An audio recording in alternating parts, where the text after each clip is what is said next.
ఓం నమో వెంకటేశాయ. ఆధ్యాత్మిక విశేషాలకు స్వాగతం. ముందుగా ప్రధాన అంశాలు. సూర్యప్రభ వాహనంపై గణనాథుని విహారం. కాణిపాకంలో ఘనంగా ప్రత్యేక బ్రహ్మోత్సవం.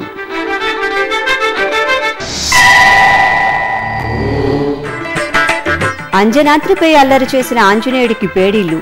శ్రీవారితో పాటు అంజనీసుతుడి సేవలోనూ తరించే భక్తులు.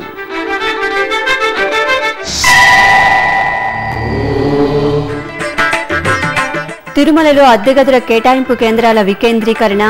సులభంగా బస లభ్యతపై భక్తుల సంతృప్తి. ప్రత్యేక కథనం.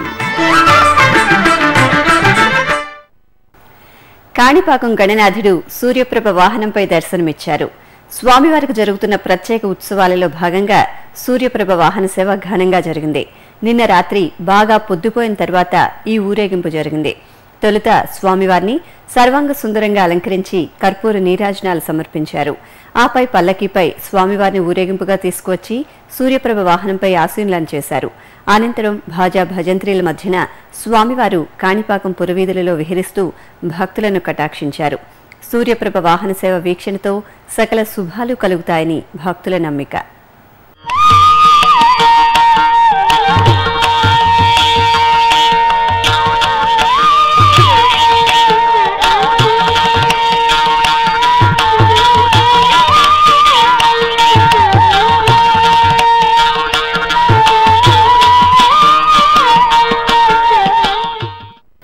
తిరుమల శ్రీవారి ఆలయానికి అభిముఖంగా శ్రీ బేడి ఆంజనేయ స్వామివారు కొలువుదీరి భక్తులను అనుగ్రహిస్తున్నారు.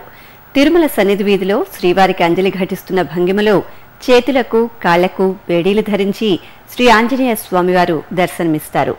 అంజనాద్రి పర్వతంపై అల్లరి చేస్తున్న ఆంజనేయ స్వామివారిని తల్లి అంజనాదేవి మందలించి కాళ్లకు చేతులకు బేడీలు వేసి శ్రీవారికి ఎదురుగా నిలబెట్టిందట.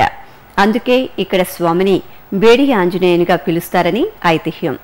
ఆంజనేయ స్వామి ఆలయం ముఖమండపం, గర్భాలయం అనే 2 భాగాలుగా నిర్మితమైంది. గర్భాలయంలో స్వామివారి 6 అడుగుల నిలువెత్తు విగ్రహం ప్రతిష్ఠితమై ఉంది. ప్రతిరోజు 3 పూట్ల శ్రీవారికి నివేదనల అనంతరం భక్త శిఖామణి అయిన శ్రీ బేడి ఆంజనేయ స్వామివారికి నైవేద్య సమర్పణ జరుగుతుంది. ఈ నివేదనలు శ్రీవారి ఆలయం నుంచే పంపుతారు. ప్రతి నెల పునర్వసు నక్షత్రం రోజున శ్రీ సీతారామ లక్ష్మణులు ఊరేగుతూ ఇక్కడికి వేయించేస్తారు. ఆ సమయంలో స్వామివార్లకిచ్చిన శేషహారతిని శ్రీ ఆంజనేయ స్వామికి అందిస్తారు. అనంతరం రాములవారి మెడలోని పూలహారాన్ని బేడి ఆంజనేయ స్వామివారికి సమర్పిస్తారు. ప్రతి ఏటా శ్రీవారి బ్రహ్మోత్సవాలలో గరుడ సేవ రోజున ప్రభుత్వం తరపున శ్రీవారికి సమర్పించే పట్టు వస్త్రాలను ఇక్కడి నుంచే ఊరేగింపుగా తీసుకువెళ్లి స్వామివారికి సమర్పించడం ఆనవాయితీ. తిరుమల క్షేత్రం నిత్యం భక్తులతో కళకళలాడుతూ ఉంటుంది. దేశ నలుమూలల నుంచి ఎందరెందరో భక్తులు శ్రీవారి దర్శనార్థం తిరుమలకు చేరుకుంటుంటారు. ఇలా వచ్చిన భక్తులకు టీటీడీ ఎలాంటి ఇబ్బందులు తలెత్తకుండా ఎన్నో సౌకర్యాలను కల్పిస్తోంది. ఇందులో ప్రధానంగా భక్తులకు అవసరమయ్యే వసతి సౌకర్యాలపై టీటీడీ ప్రత్యేకంగా దృష్టి సారించింది. శ్రీనివాసుడి దర్శనానికి వచ్చిన భక్తులు కొండపై ఉండటానికి వీలుగా గదులను అద్దెకు తీసుకునే సౌలభ్యాన్ని ఇటీవల కాలంలో విస్తృతం చేసింది. తిరుమల క్షేత్రంలో భక్తులు అద్దె గదులను ఎక్కడ ఎలా పొందాల్సి ఉంటుందో వివరంగా తెలుసుకుందాం. అఖిలాండ కోటి బ్రహ్మాండ నాయకుడు తిరుమల శ్రీనివాసుని దర్శనం కోసం దేశ విదేశాల నుంచి అనునిత్యం వేలాదిగా భక్తులు తిరుమలకు వస్తూ ఉంటారు. దశాబ్దాల క్రితం తిరుమల వచ్చిన భక్తులు ధర్మసత్రాలలో వసతి పొందేవారు. తదనంతర కాలంలో తిరుమల తిరుపతి దేవస్థానం ఆవిర్భావంతో భక్తులకు ప్రత్యేకంగా వసతులు కల్పించడానికి చర్యలు తీసుకున్నారు. ఇందుకోసం తిరుమలలోని పలు ప్రాంతాల్లో కాటేజీల నిర్మాణం ప్రారంభించి సాధారణ భక్తుల నుంచి ప్రముఖుల వరకు వివిధ స్థాయిల్లో అతిథి గృహాలు నిర్మించి భక్తులకు అందుబాటులోకి తీసుకువచ్చింది తిరుమల తిరుపతి దేవస్థానం. తిరుమలలోని 4 ప్రాంతాలలో ఏర్పాటు చేసిన అద్దె గదులను తీసుకునే కేంద్రాల ద్వారా తిరుమలలో కాటేజీలు అతిథి గృహాలను పొందే సౌకర్యాన్ని టీటీడీ కల్పించింది. నేడు తిరుమలలో 50 రూపాయల కాటేజీ నుంచి 6,000 రూపాయల అతిథి గృహం వరకు మొత్తం 6,785 గదులు భక్తులకు అందుబాటులో ఉన్నాయి. తిరుమలలోని సిఆర్ఓ కార్యాలయం, ఎంబీసీ 34, కౌస్తుభం, పద్మావతి అతిథి గృహంలో ఏర్పాటు చేసిన కార్యాలయాల ద్వారా ఈ గదులను పొందే సౌలభ్యం ఉంది. ఇవే కాకుండా సిఫార్సు ఉత్తరాల ద్వారా ఇచ్చే గదులను టీబీసీ, ఎంబీసీ 34 ప్రత్యేక కౌంటర్ల ద్వారా పొందవచ్చు. అలాగే టీటీడీ ట్రస్టులకు, పథకాలకు విరాళాలు అందజేసే దాతలకు ఈ దర్శన్ ఇంటర్నెట్ ద్వారా బుక్ చేసుకున్న భక్తులు సిఆర్ఓ కార్యాలయంలోని ప్రత్యేక కౌంటర్ల ద్వారా గదులు పొందవచ్చు. అలాగే వివిధ ప్రాంతాలలో ఉన్న గదులను ఇచ్చే కేంద్రాల గురించి తెలుసుకుందాం. ఇక సిఆర్ఓ కార్యాలయం తిరుమల బస్టాండ్ సమీపంలో ఉంది. ఇక్కడ రోజుకు 50 రూపాయల నుంచి 4,000 రూపాయల వరకు వివిధ ధరల్లో గదులు లభిస్తాయి. మొత్తం 5,881 గదులు భక్తులకు అందుబాటులో ఉంటాయి. ఇక్కడ గదులు పొందగోరే భక్తులు తమ గుర్తింపు కార్డులను చూపించి వేలిముద్రలు నమోదు చేయడం ద్వారా గదుల్ని పొందవచ్చు. ఇక తిరుమల రింగ్ రోడ్లోని కౌస్తుభం అతిథి గృహంలో 50 రూపాయల నుంచి 4,000 రూపాయల వరకు వివిధ ధరల్లో గదులు లభిస్తాయి. భక్తుల కోసం ఇక్కడ 5,881 గదులు అందుబాటులో ఉన్నాయి. ఇక్కడ కూడా భక్తులు గుర్తింపు కార్డులను చూపించి వేలిముద్రలు నమోదు చేసి గదులను పొందవచ్చు. అలాగే పద్మావతి అతిథి గృహంలోని కేంద్రం వద్ద భక్తులకు 100 రూపాయల నుంచి 6,000 రూపాయల దాకా అద్దె గదులు అందుబాటులో ఉన్నాయి. భక్తులు టీటీడీ కల్పించిన వసతి సౌకర్యాలను వినియోగించుకుని ప్రశాంతంగా శ్రీవారి దర్శనం చేసుకుని తమ తిరుమల యాత్రను ఫలప్రదం చేసుకుంటున్నారు. శ్రీకాకుళంలో విశ్వకర్మ జయంతోత్సవాలు ఘనంగా జరిగాయి. సృజనకు ప్రతీకైన విశ్వకర్మను చక్కగా అలంకరించి ప్రత్యేక మండపంలో కొలువుదీర్చారు. భక్తులు స్వామివారికి ప్రత్యేక ఆరాధనలు జరిపారు. అనంతరం తిరువీధి ఉత్సవాన్ని ఘనంగా నిర్వహించారు. తిరుమల క్షేత్రం అడుగిడగానే ఆధ్యాత్మిక భక్తి చైతన్యాన్ని పెంపొందించే పుణ్యధామం. కలియుగ ప్రత్యక్ష దైవం శ్రీ వెంకటేశ్వర స్వామివారు అర్చామూర్తిగా అనుగ్రహిస్తున్న ఈ దివ్యక్షేత్రంలో ప్రతి అంగుళం పరమ పవిత్రం, మోక్షధామం. గోవిందుడి నామస్మరణతో పులకించే భక్తలోకానికి కలియుగ వైకుంఠంగా వెలుగొందుతున్న తిరుమల గిరులంటే ఎనలేని భక్తి. అందుకే ఏడుకొండలవాడి దర్శనానికి వచ్చే భక్తులు ఈ క్షేత్రంలో నిలవైన పుణ్యస్థలాలను, తీర్థరాజాలను తప్పక సందర్శిస్తారు. అటువంటి పుణ్యతీర్థాలలో అతి ప్రాచీనమైనది, యుగ యుగాల చరిత్రను సంతరించుకున్నది శ్రీవారి పుష్కరిణి. ఆ పుష్కరిణి విశేషాలను మనము తెలుసుకుందాం. సాంప్రదాయబద్ధంగా తిరుమల శ్రీవారిని దర్శనం చేసుకుంటే సకల శుభాలు వనగూరుతాయని పురాణోక్తి. ఈ నేపథ్యంలో తిరుమలలో అడుగు పెట్టగానే స్వామికి ఇష్టమైన తలనీలాల మొక్కును భక్తులు చెల్లించుకుంటారు. అనంతరం స్వామి పుష్కరిణిలో స్నానం చేసి శ్రీ వరాహస్వామిని దర్శించుకోవడం ఆనవాయితీ. తిరుమల క్షేత్రం ఆది వరాహ క్షేత్రంగా ప్రసిద్ధి చెందింది. కలియుగంలో శ్రీ వెంకటేశ్వర స్వామి నివాసం ఉండడానికి తిరుమలలో శ్రీ భూవరాహస్వామిని కొంత స్థలం ఇవ్వమని కోరడంతో వరాహస్వామి అనుమతి మేరకు శ్రీవారు ఇక్కడ నిలవై ఉన్నట్లు పురాణాల ద్వారా తెలుస్తోంది. అందుకే తిరుమలకు వచ్చిన భక్తులు వరాహస్వామిని దర్శించిన తరువాత కోనేటి రాయుడి దర్శనానికి తరలి వెళ్తారు. అఖండ భారతావనిలో తిరుమల వంటి క్షేత్రం లేదని, వెంకటేశ్వర స్వామి లాంటి దైవం లేడని చెప్తారు. అందుకే ఇక్కడ ఉన్న ప్రతి రాయి, చెట్టు, చేమ, గుట్ట, తీర్థం అన్నీ ఎంతో మహిమాన్వితమైనవి. సాక్షాత్తు అఖిలాండ కోటి బ్రహ్మాండ నాయకుడు, సర్వాంతర్యామి అయిన శ్రీవారు ఇక్కడ ప్రతి అంగుళంలో నిండి ఉన్నాడని భక్తుల విశ్వాసం. అలాంటి సప్తగిరులు ఎన్నో ఆలయాలతో, తీర్థరాజాలతో నభూతో నభవిష్యతి అన్న చందంగా అలరాడుతున్నాయి. వీటిలో ముఖ్యంగా శ్రీవారి పుష్కరిణి ఎంతో ప్రాచీనమైనదిగా ప్రసిద్ధి చెందింది. సర్వతీర్థాలకు శ్రీవారి పుష్కరిణి స్వామి వంటిది కాబట్టి ఈ పుష్కరిణి స్వామి పుష్కరిణిగా పేరుగాంచింది. అటువంటి స్వామి పుష్కరిణిలో స్నానం, సద్గురు పాద సేవనం, ఏకాదశి వ్రతం ఈ 3 అత్యంత దుర్లభాలు. మానవుడు జన్మించడం, మనుగడ సాగించడం, స్వామి పుష్కరిణిలో స్నానం చేయడం అనే కార్యాలు లభ్యం కావడం చాలా దుర్లభమని వరాహ పురాణం చెబుతోంది. కలియుగ వైకుంఠమైన తిరుమల పుణ్యక్షేత్రంలో నిలవైన కోనేరుని శ్రీవారి పుష్కరిణిగా, స్వామి పుష్కరిణిగా పిలుస్తారు. ఈ పుష్కరిణిని దర్శించడం వల్ల, ఇందులోని తీర్థాన్ని సేవించడం, స్నానం చేయడం, స్మరించడం వల్ల కూడా సమస్త పాపాలు నశించి సర్వ సుఖాలు చేకూరుతాయని పురాణాలు పేర్కొంటున్నాయి. శ్రీ మహావిష్ణువు ఆనతి మేరకు గరుత్మంతుడు వైకుంఠం నుంచి పుష్కరిణిని తీసుకువచ్చి ఇక్కడ నెలకొల్పినట్టు తెలుస్తోంది. అందుకే ఈ పుష్కరిణిలో బ్రహ్మీ ముహూర్తంలో బ్రహ్మాది దేవతలు స్నానం చేసి శ్రీవారి దర్శనం చేసుకుంటారని బ్రహ్మాండ పురాణంలో పేర్కొన్నారు. సుమారు 1.5 ఎకరాల విస్తీర్ణంలో ఉన్న ఈ కోనేటి మధ్యలో 1468వ సంవత్సరంలో సాళువ నరసింహరాయలు నీరాళి మండపాన్ని నిర్మించినట్లు చారిత్రక ఆధారాల ద్వారా తెలుస్తోంది. స్వామివారి బ్రహ్మోత్సవాలతో పాటుగా వివిధ ఉత్సవాల సమయంలో ఈ నీరాళి మండపంలో శ్రీవారి ఉత్సవమూర్తి శ్రీ మలయప్ప స్వామివారికి ఆస్థానం జరిపి నివేదనలు సమర్పించడం ఆనవాయితీ. 15వ శతాబ్దంలో తాళ్లపాక వారు ఈ కోనేటికి మెట్లు నిర్మించి నీరాళి మండపాన్ని పునరుద్ధరించారు.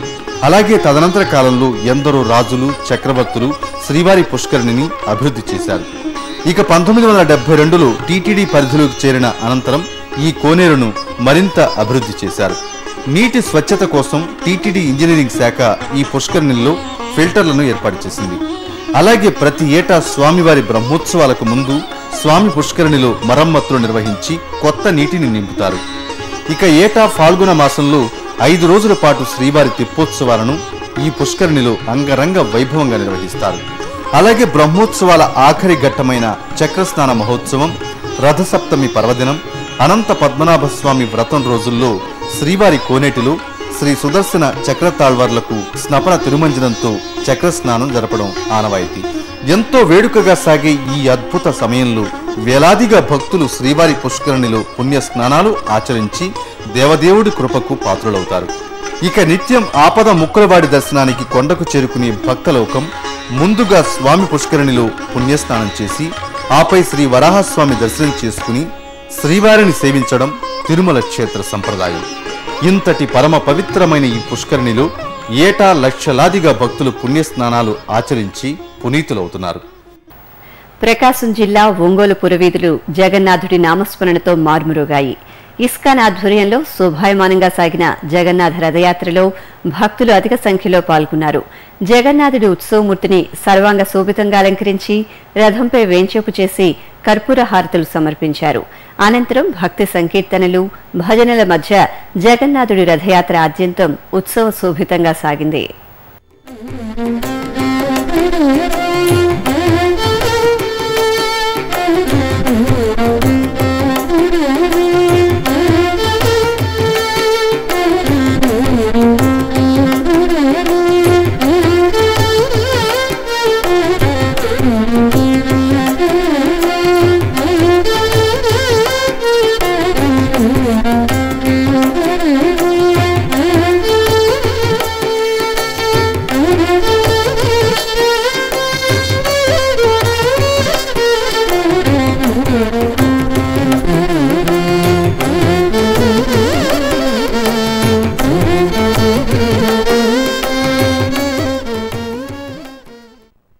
ఇప్పుడొక చిన్న విరామం. శ్రీ వెంకటేశ్వర వేద పరిరక్షణ ట్రస్ట్ హైందవ సనాతన ధర్మానికి మూలం వేదం. వేదం మన జీవన నాదం. శ్రీవారి ఆశీస్సులతో తిరుమల తిరుపతి దేవస్థానములు శ్రీ వెంకటేశ్వర వేద పరిరక్షణ ట్రస్టును ఏర్పాటు చేసి వేద పరిరక్షణకు కృషి చేస్తోంది. మన వైదిక సంప్రదాయాన్ని పరిరక్షించి పరివ్యాప్తి చేసే సంకల్పంతో ఏర్పాటు చేసిన ఈ శ్రీ వెంకటేశ్వర వేద పరిరక్షణ ట్రస్టులో భాగస్వాములయ్యే అవకాశాన్ని పొందండి. శ్రీవారి అనుగ్రహాన్ని పొందండి.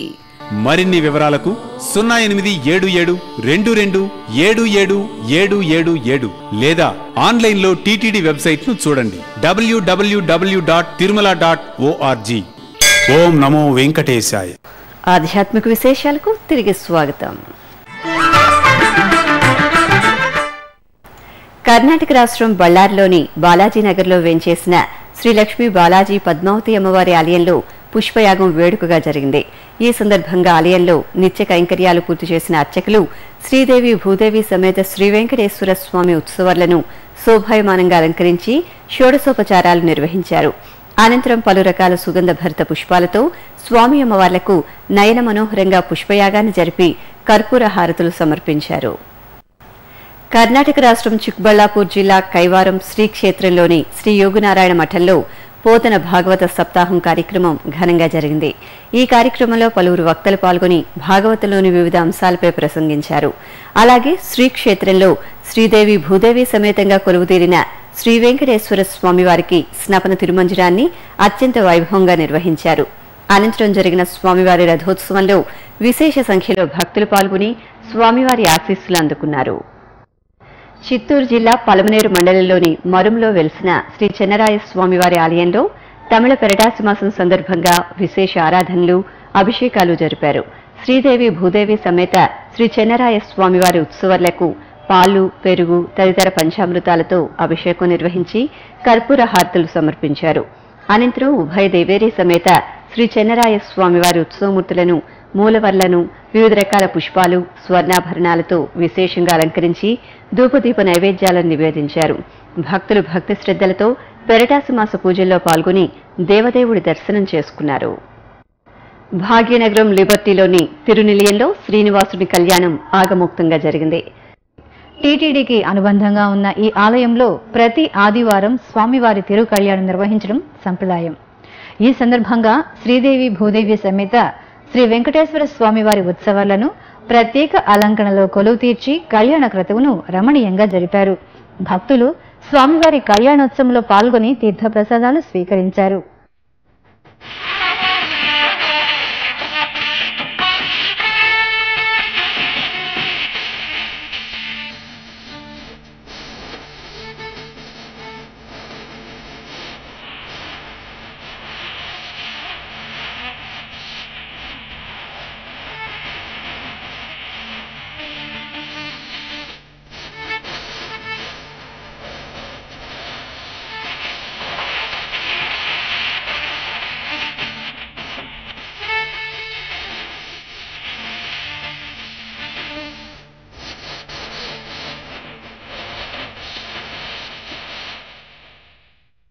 ఇక రంగారెడ్డి జిల్లా కీసరగుట్టలోని శ్రీ భవానీ రామలింగేశ్వర స్వామి దేవస్థానం భక్తుల కొంగు బంగారంగా అలరారుతోంది.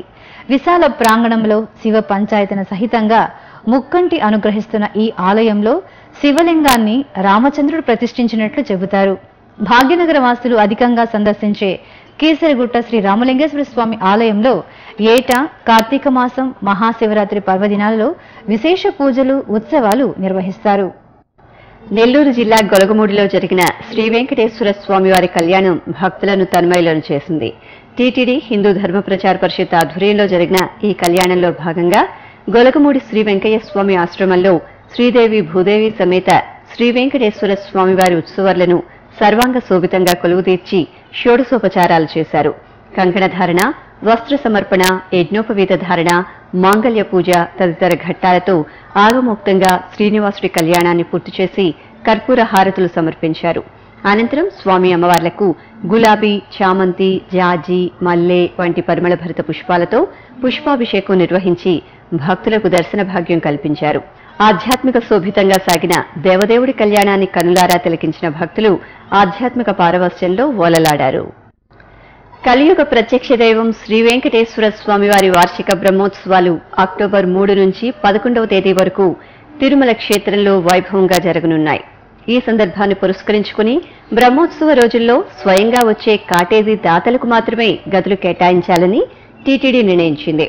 అలాగే అక్టోబర్ 7వ తేదీన జరిగే గరుడ సేవకు భక్తులు లక్షలాదిగా తరలిరానుండటంతో అక్టోబర్ 6, 7వ తేదీలలో కాటేజీ దాతలకు గదుల కేటాయింపు ఉండదని, ఈ విషయాన్ని కాటేజీ దాతలు గమనించి సహకరించాలని టీటీడీ విజ్ఞప్తి చేసింది.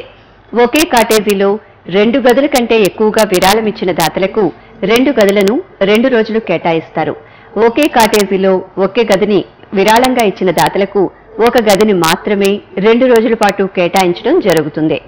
గదులు కావలసిన కాటేజీ దాతలు 5 రోజుల ముందుగానే సెల్ఫ్ డోనార్ స్లిప్లను తిరుమలలోని రిసెప్షన్ 1 ఉపకార్యనిర్వహణాధికారికి సమర్పించాల్సి ఉంటుంది.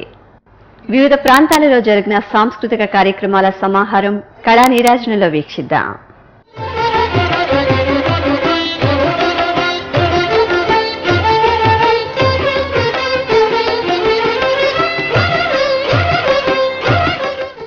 తిరుమల నాదనీరాజనం వేదికపై ఆదివారం రాత్రి జరిగిన నాట్యత్రయం కార్యక్రమం శ్రీవారి భక్తులను పరవశులను చేసింది. హైదరాబాద్కు చెందిన విజయపాల్ బృందం ప్రదర్శించిన కూచిపూడి, భరతనాట్యం, ఒడిస్సీ నృత్య రూపాల ఆద్యంతం భక్తిరస భరితంగా సాగాయి.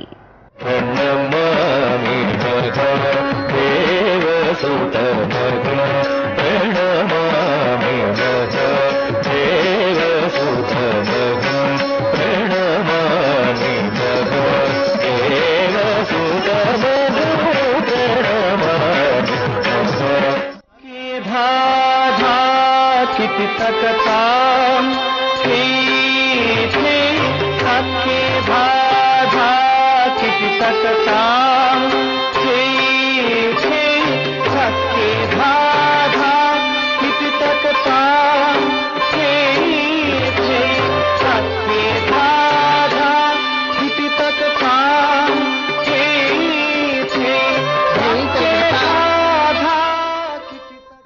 హైదరాబాద్లోని త్యాగరాయ గానసభలో ఎంఎస్ సుబ్బులక్ష్మి శత జయంతోత్సవ నివాళులు ఘనంగా అర్పించారు.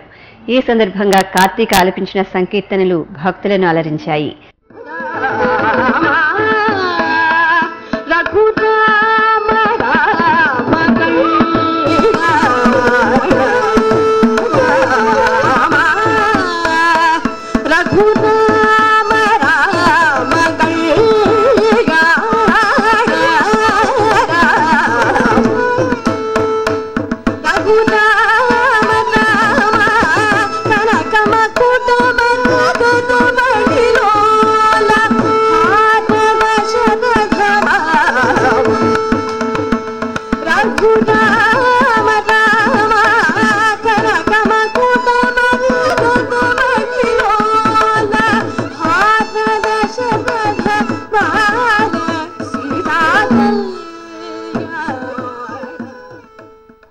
ఇక భాగ్యనగరం శిల్పారామంలో నృత్య ప్రదర్శన ఆకట్టుకుంది. నాట్య సంగ్రహ పేరుతో సాగిన ఈ బృంద నృత్యం ఆద్యంతం రసస్ఫోరకంగా సాగింది.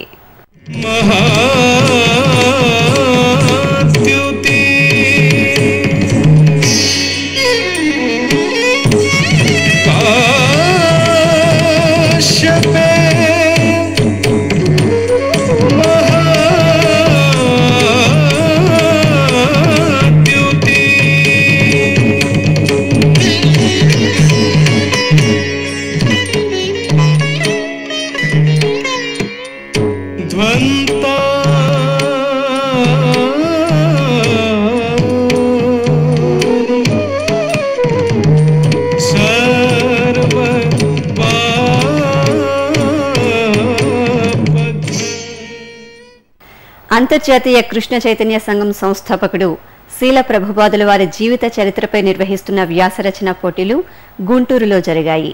సుమారు 4,000 మంది విద్యార్థులు ఈ పోటీలకు హాజరయ్యారు. వ్యాసరచనలో మొదటి బహుమతి క్రింద ₹1,00,000, ద్వితీయ బహుమతి కింద ₹75,000, తృతీయ బహుమతి కింద ₹50,000 నగదును అందించనున్నారు. ఆధ్యాత్మిక విశేషాలు ఇంతటితో సమాప్తం. తిరిగి మధ్యాహ్నం 1 గంటకు ప్రసారమయ్యే ఆధ్యాత్మిక విశేషాల్లో మళ్లీ కలుసుకుందాం. ఓం నమో వెంకటేశాయ.